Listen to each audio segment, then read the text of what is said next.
Bismillahirrahmanirrahim. Faslun fir riba. Ini sebuah pasal tentang barang-barang riba atau terkait tentang masalah riba. Ini salah satu termasuk dosa besar, Pak, riba ini. Ada di dalam kitab Hasyiah Al-Baijuri, min akbaril kabair, termasuk dosa besar. Fa inna akbaral kabairi alal itlaqi asyirku billah. Termasuk kategori dosa besar adalah secara mutlak pertama itu musyrik kepada Allah. Yang kedua, qatlun nafsi allati haramallahu qatlaha illa bil haqq. Membunuh diri. Itu termasuk dosa besar, Pak. Jadi kalau kita punya masalah, tiba-tiba masalahnya terlalu berat, kita bunuh diri, anggapan itu menyelesaikan masalah, salah, malah datangin masalah. Termasuk itu dosa besar. Ketiga, summa zina. Zina termasuk dosa besar. Keempat, summa riba. Riba termasuk dosa besar. Walam yahilla fi syari'atin qat. Tidak dihalalkan dalam syariat sekali-kalinya terkait tentang masalah riba. Allah Subhanahu wa taala berfirman, wa akhdhihimur riba wa qatluhu. Mereka menjalankan riba padahal mereka dilarang untuk menjalankan riba. Ai fil kutubi as-sabiqati fa huwa min asy-syara'i al-qadimah. Di dalam kitab-kitab yang terdahulu, dan itu adalah dari syariat-syariat qadimah, riba tidak ada istilahnya dihalalkan. Gak ada istilahnya dihalalkan. Dari kitab-kitab dahulu pun terkait dengan riba diharamkan, tidak ada dihalalkan. Walam yu'adzilillahu ta'ala fi kitabihi bil harbi siwa akimihi. Allah Subhanahu wa taala tidak mengizinkan di dalam kitabnya berperang kecuali memakan riba. Artinya tidak ada yang diizinkan oleh Allah Subhanahu wa taala hanya selain daripada riba, makan riba. Makan riba sendiri itu tidak diizinkan oleh Allah Subhanahu wa taala. Maka orang yang sering makan riba, na'udzubillah min dzalik, innahu yadullu ala su'il khatimah. Dia nanti akhir ayatnya bukannya husnul khatimah tapi su'ul khatimah, wal iyaz billah. Nah, sekarang kita lihat riba itu artinya apa sih, Pak? Kita sering banget nyebut riba itu apa artinya riba? Riba ini secara bahasa lugatan az-ziyadah. Jadi riba secara bahasa artinya bertambah. Riba itu bertambah, lebih, itu namanya disebut riba. Nah, secara definisi fikihnya, riba itu adalah muqabalatu 'iwadin bi akhara majhulis tamatsuli fi mi'yar syar'i halatal 'aqdi. Jadi riba itu menukar suatu benda dengan benda, atau menukar suatu barang dengan barang. Yang barang ini tidak diketahui ukurannya, takarannya di dalam takaran syariat, keadaan dalam akad. Di benda. Saya punya saya, bapak punya bapak, kita barter, tukar di benda. Tapi majhuli tamassul, tidak diketahui takaran benda ini berapanya. Kan yang namanya emas takarannya beda, Bapak. Harganya beda. Perak sama. Emas 24 gram dengan emas 23 gram mahalan mana? 24. Sekarang saya punya 23, Bapak punya 24. tukar sama saya, mau apa kagak? Tuh, yang rugi siapa? Yang rugi yang 24. Nah, kalau terjadi seperti itu barter tukaran yang tidak ketahui takarannya, bisa yang satu lebih unggul, bisa yang satu lebih jelek, maka itu namanya disebut riba. Ingat, riba itu menukar suatu barang dengan barang, bukan membeli barang dengan uang. Kalau bapak misalnya jualan, saya beli, bapak beli barang jualan ini harganya di mana? Di pusatnya misalnya 10.000, bapak jual sama saya 15.000, riba nggak? Beda itu teksnya. Itu namanya jual beli keuntungan. Nah, kalau bapak belinya 10.000, terus bapak jual 10.000, untungnya di mana? Gak ada. Tapi kalau riba, menukar, bahasanya bukan membeli. Muqabalah, menukar suatu barang atau suatu benda dengan benda yang kita kagak tahu nih salah satunya, ukuran takarannya berapanya. Nah, itu diharamkan di dalam Islam. Makanya ditegaskan dalam firman Allah, wa ahallallahu bai'a wa harrama riba. Allah menghalalkan jual beli, tapi Allah tidak menghalalkan riba, alias hukumnya haram.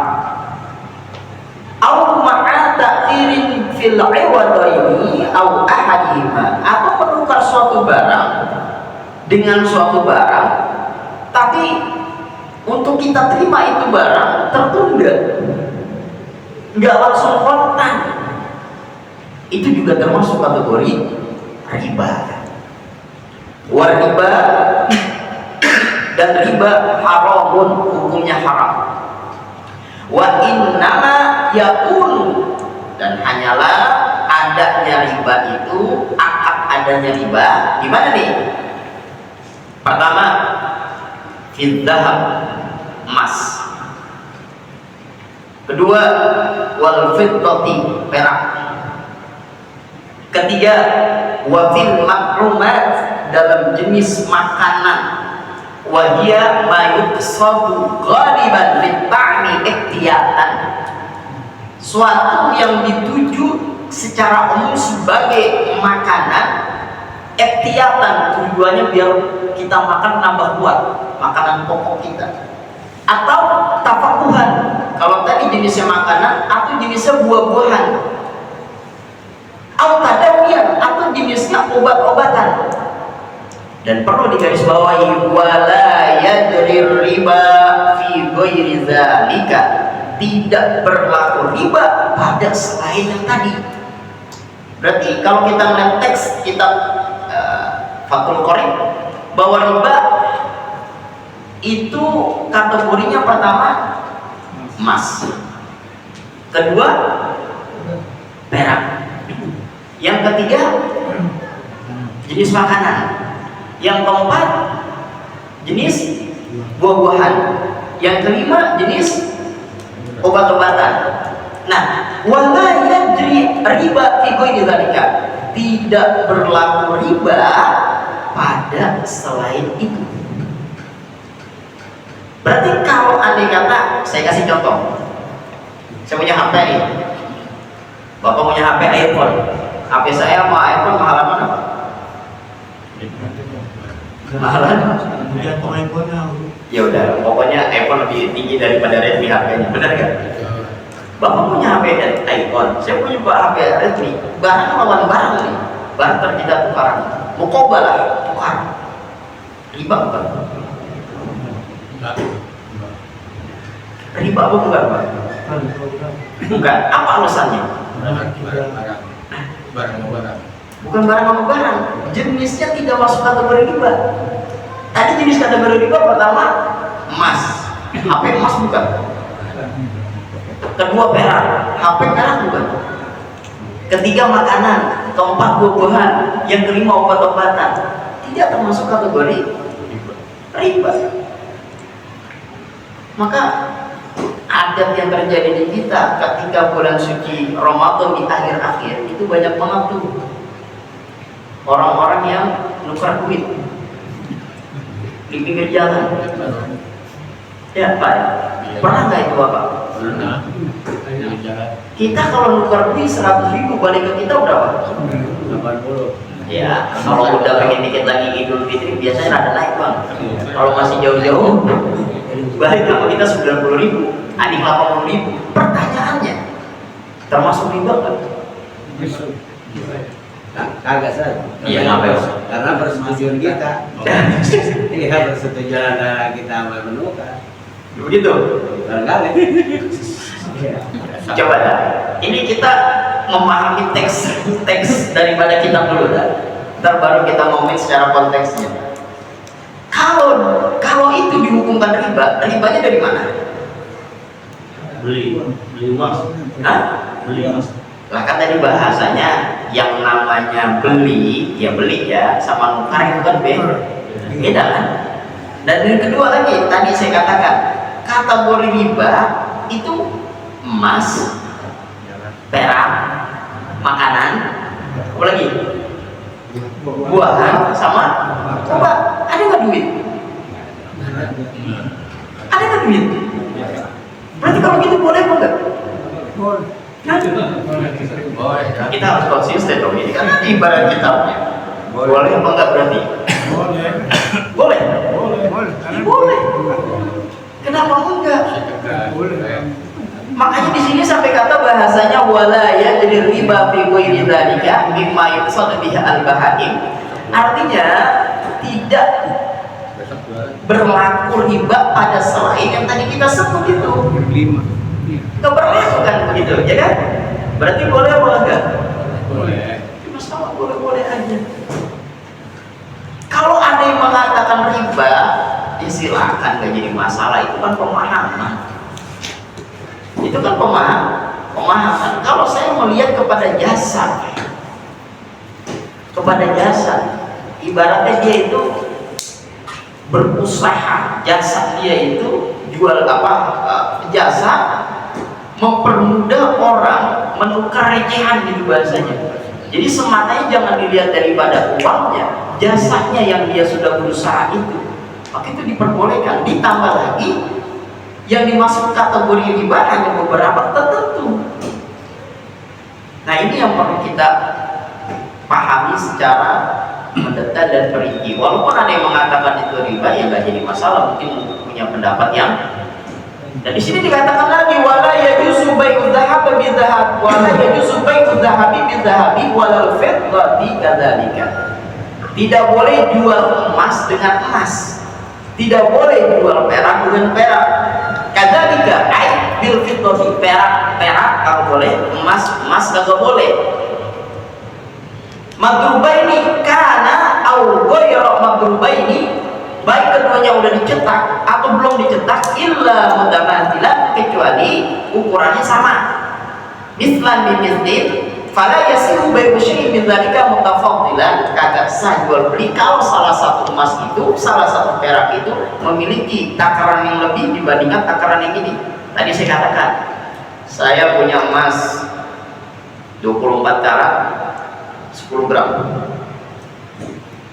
Bapak punya emas 24 karat, takarannya sama, gramnya beda, 5 gram, 10 gram, dua-duanya 24 gram.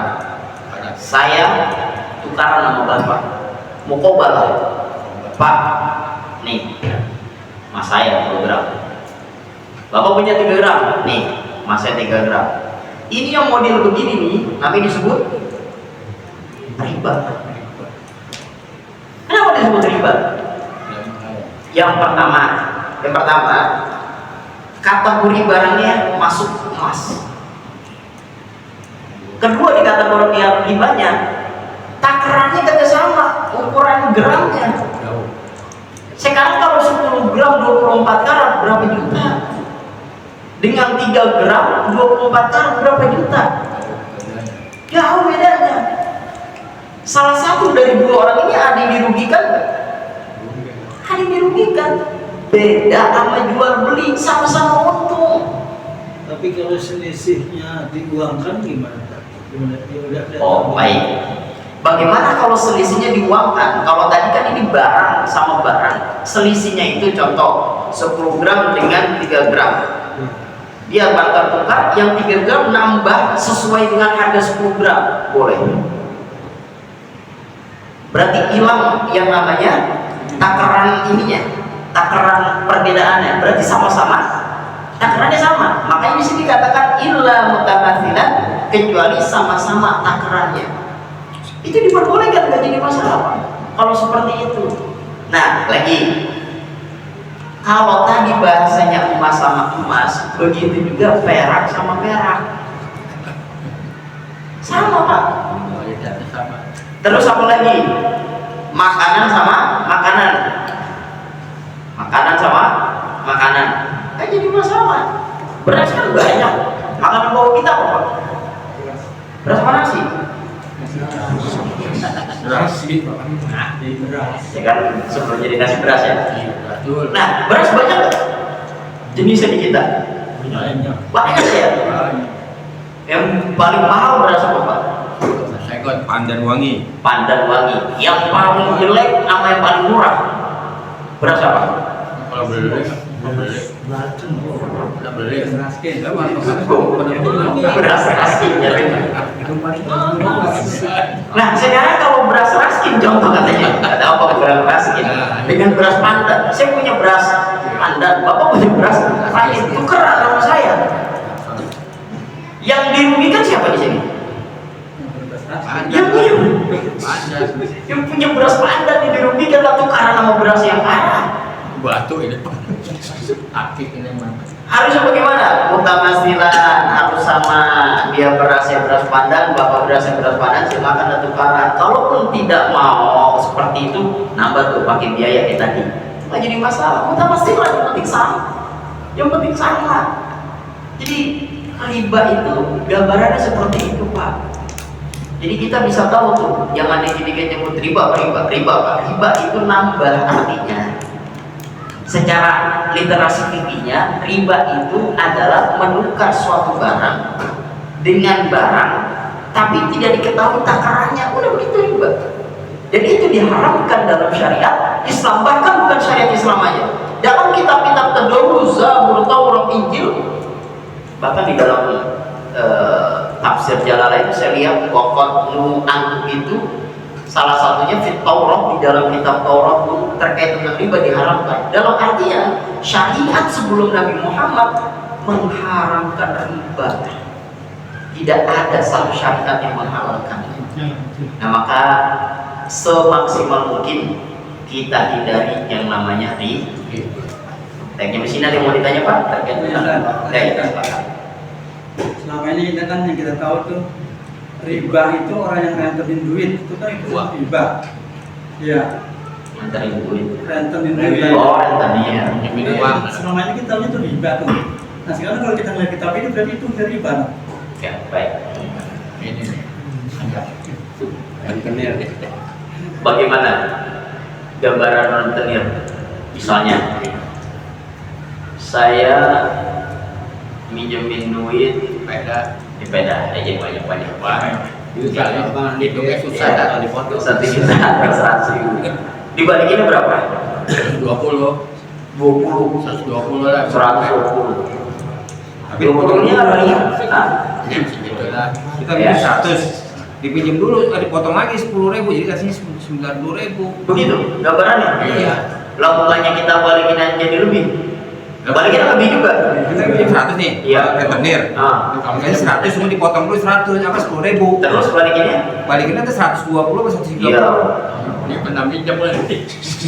Emang saya dunia saya itu. Mantan itu mantan Namanya ada Sitorus. Lo bener ini Pak. Dia denger begitu. Orang-orang yang udah minjem, kan kita tanya-tanya. Iya betul. Baik, sebelum ke situ kita masuk dulu dah jenis atau macam-macam riba. Bagian riba. Nanti kita masuk pertanyaan tadi. Riba itu ada 4 Pak bagiannya. Yang pertama namanya disebut ribal fadl. Ribal fadl ini bai'ur ribawi bijinsihi ma'a ziyadatin fi ahadil quyadaini. Menjual barang jenisnya sama, tapi salah satu dari itu barang harganya lebih tinggi. Kayak tadi tuh, emas 24 yang 10 gram sama emas 24 yang 3 gram ditukar nih. Nah itu namanya riba. Ribanya riba apa namanya? Riba fadl. Riba apa? Fadl. Ingat itu Pak. Kedua, ada namanya riba aliyat. Riba aliyat ini bai'ur ribawaya ini walau mukhtalifayil jinsi. Jual beli dua barang riba tapi jenisnya beda. Emas sama perak. Kalau tadi kan emas sama emas. Jadi riba fadl itu jenisnya sama, takarannya berbeda. Kalau riba aliyah, dua jenis barangnya beda. Ya tapi tetap juga takarannya beda juga. Misalnya emas, yang satu emas, yang satu perak. Mahalan mana? Mahalan emas. Saya punya perak, bapak punya emas, tukaran mana? Mau apa kagak? Kecuali kalau takarannya disamain mau. Bisa kemungkinan mau. Nah, sekarang yang ketiga, namanya disebut riba an-nasa. Riba nasa ini adalah bai'ur ribawa ini walau mukhtalifai al-jinsi ma'a ajalin. Tukar menukar satu barang dengan barang, tapi barangnya berbeda juga. Perbedaannya ini fi ajalin, pakai tempo, nggak diterima langsung. Jadi kalau tadi, kalau yang riba lihat dua jenis barangnya berbeda, ma'at takhiril qabdi, kita nerimanya entar ditunda-tunda. Nah kalau yang riba an-nasa itu pakai tempo, kita nerimanya entar dapat seminggu lagi baru barangnya begitu. Nah yang keempat namanya disebut riba al-qarad. Riba al-qarad ini artinya kullu qardin jarra naf'an lil muqridi ghaira nahwi rahdin. Kita ngasih modal sama orang, kita ngasih modal ya orang, terus kita ngambil manfaat dari modal yang kita kasih, itu namanya disebut riba. Saya nih ngasih modal bapak buat jualan berapa? 50 juta. Tapi saya mengambil keuntungan, mengambil narik manfaat buat saya, karena saya yang memberi modal. Nah itu juga masuk kategori riba.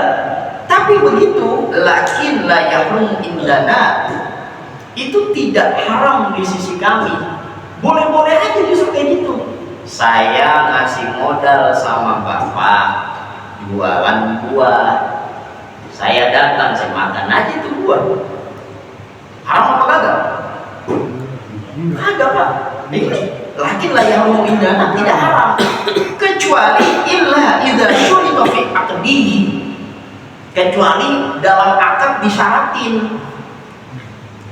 Nih bang, saya modalnya 5 juta, 50 juta. Abang mau buka apa? Mau jualan?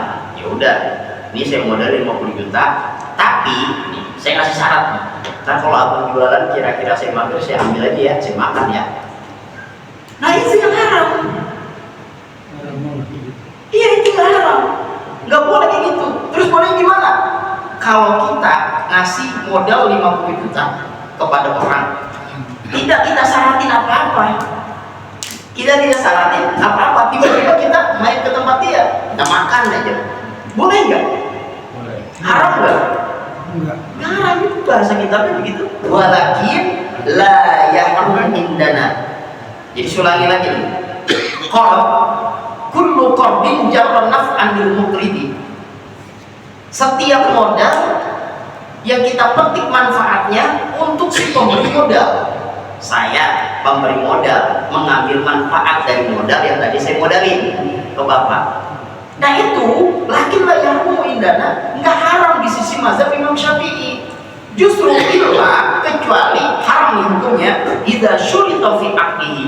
Ketika akad kita kasih syarat, abang saya kasih 50 juta buat jualan ini. Saya kasih syarat, tapi ini ada tapinya.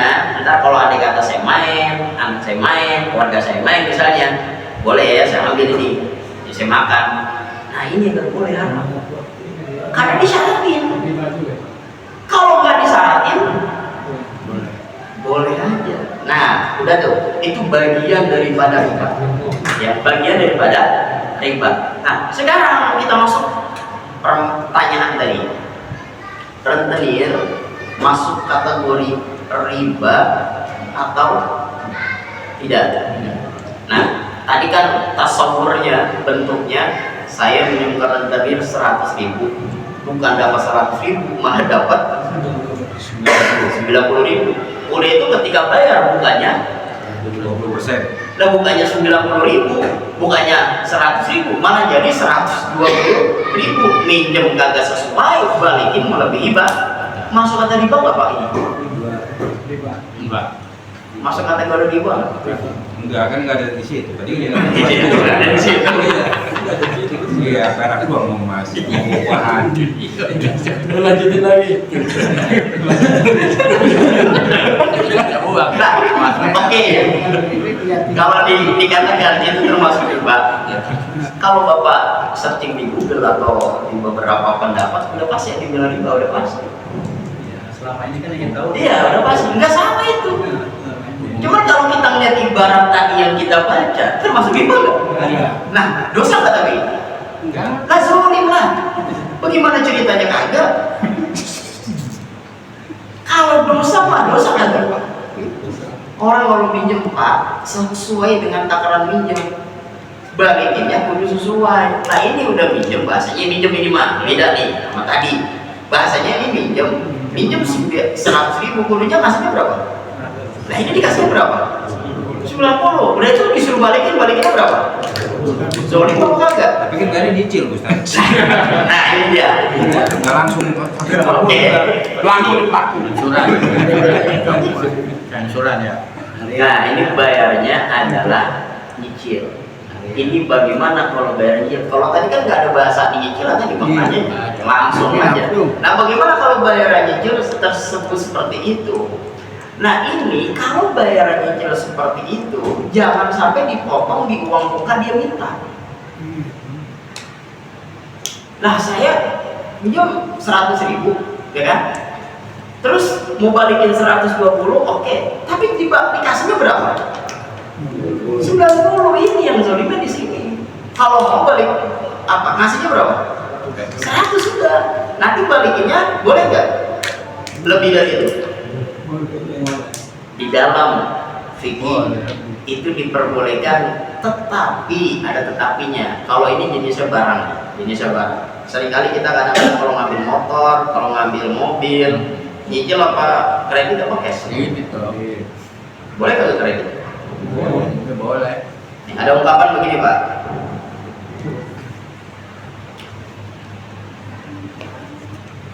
Lau qala bi'atuka bi alfin naqdan wa bi alfaini nasi'atan fayasihu al-aqdu. Imam Nawawi mengatakan, andai saya mengucap begini, aku jual nih barang kepada kamu 1.000 ontan, dan aku jual kepadamu juga 2.000 nyicil, itu boleh. Aku saya sah akad seperti itu. Artinya nyicil kredit boleh apa enggak? Boleh. Nah ini ada dasar dalilnya. Boleh. Yang kagak boleh, akadnya ini kudu hati-hati Pak. Akadnya kudu hati-hati. Bang, motor 30 juta kalau cash. Kalau nyicil jadi 60 juta. Terserah dah, abang pilih yang mana? Itu yang kamu boleh. Pakai bahasa terserah dah, pilih yang mana. Kita udah bahas Pak di dalam kitab Bulughul Maram, Rasulullah melarang jual beli barang, satu barang dengan dua harga. Satu barang dengan dua harga. Apa Apa bedanya ucapan saya yang pertama dengan ucapan saya kedua? Ucapan saya yang pertama gini, kalau Bapak beli motor cash 30 juta, kalau kredit 60 juta. Yang kedua saya ngomong gini, Bapak kalau beli motor cash 30 juta, kalau kredit 60 juta, terserah dah. Bapak mau milih yang mana? Beda nggak? Kalau terserah dah Bapak mau milih yang mana, berarti dalam satu barang itu ada dua harga. Tapi kalau cuma Bapak bilang, nih cash 30 juta, nih kredit 60 juta, udah begitu aja, udah itu boleh namanya kayak gitu. Jadi jangan sampai satu barang ini memiliki dua harga dengan bahasa tadi tuh, terserah dah Bapak mau pilih yang mana, gak boleh kayak gitu Pak. Nah makanya kita malah gak boleh kayak gitu. Makanya kita kalau beli kredit yang beli amanah cash Pak, amannya cash kredit yang ada di depan. Saya jadi teringat salah satu komedian. Beliau ketika ditanya, kalau saya gak punya duit saya gak beli apa-apa katanya, mendingan saya punya duit saya cash beli supaya terhindar dari riba. Itu apa sih itu? Karena ngomongnya sesuai dengan kerjaannya, duitnya banyak. Coba yang duitnya kagak, kan ribet juga urusan begitu. Nah makanya di sini di dalam kitab fikih muamalah khususnya diatur terkait tentang kategori halal, kategori haram dalam muamalah. Salah satunya kayak tadi tuh, kalau transaksinya itu kredit, boleh-boleh aja ada ibarat kitabnya tadi. Lau bi'atuka bi alfin naqdan wa bi alfainis nasi'atan suhal aqdu. Aku ucapkan kepada kamu nih, aku jual kepada kamu nih barang cash 1000, nih barang kredit 2000, sohah, boleh. Tapi kalau udah ada embel-embelnya, terserah Bapak milih yang mana, cash apa yang kredit. Nah ini yang menjadi kagak boleh. Nah usaha ini supaya terhindar itu dalam kita beli barang dalam jenis kredit, kan kita udah tahu nih ilmunya, biar kita aja ngomong dah. Dalam arti ngomong gini, Pak ini saya mau ambil kredit ya, kira-kira kalau ngambil 5 tahun berapa ya? Begitu udah. Karena kalau kita nanya gini, Pak ini kalau kira-kira barang kredit berapa ya, sama cash berapa ya? Kita dijabarin sama dia, ini kredit segini, ini cash segini. Jadi Bapak mau yang mana tuh? Biasanya gitu. Iya makanya itu untuk apa? Untuk menjadi antisipasi kita biar nggak masuk kategori Rasulullah haramkan dalam satu barang dua harga. Itu caranya. Jadi dari kita aja dulu mulai. Soal mobil kita datang, Pak saya mau beli mobil ini merek ini, saya mau nyicil ini Pak, mau kredit DP segini, kira-kira per bulan berapa? Sudah gitu segini Pak, segini aman.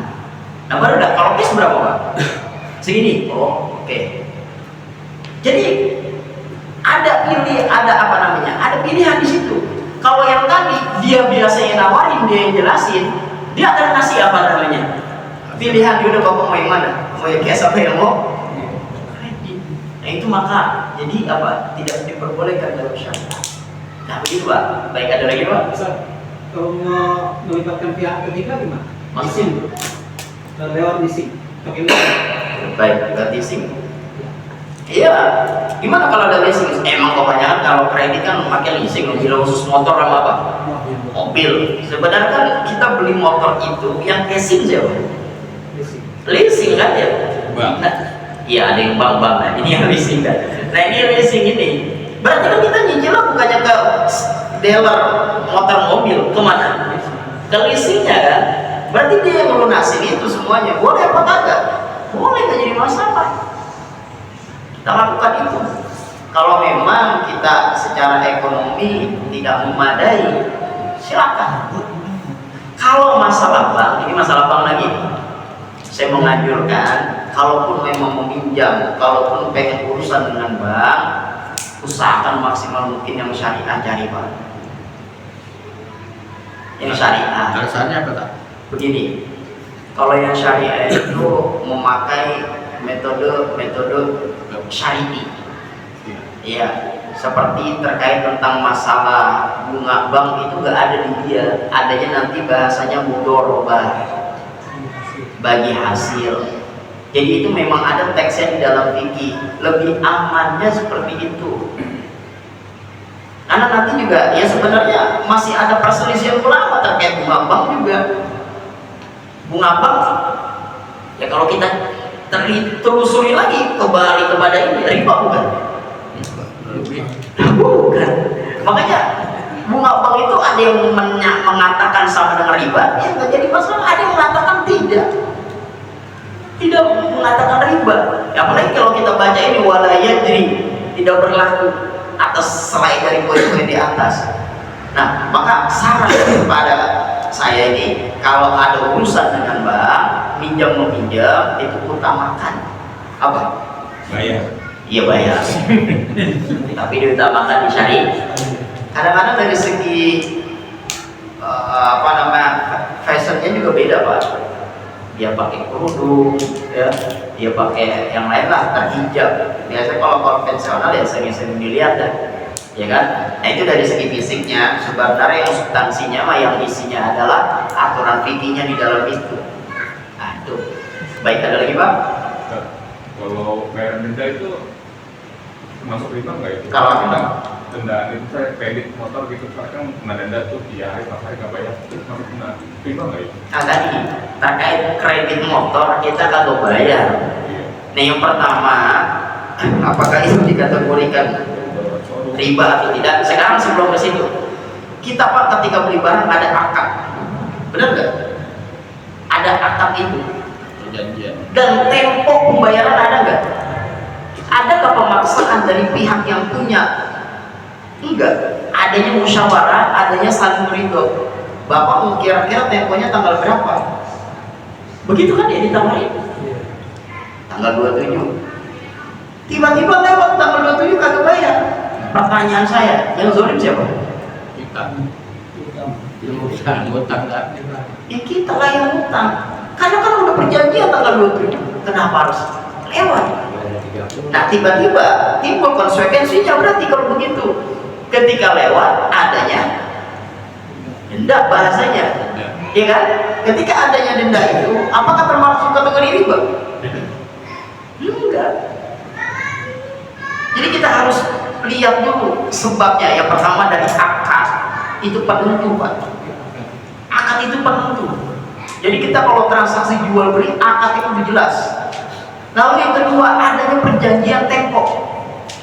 Itu harus jelas dan kita harus sama-sama ridho itu keduanya.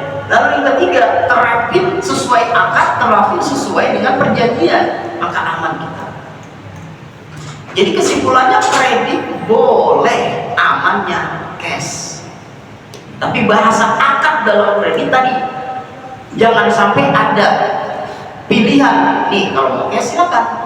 Ini kalau mau kredit silakan, karena itu dilarang sama Nabi. Satu barang ada 2 harga.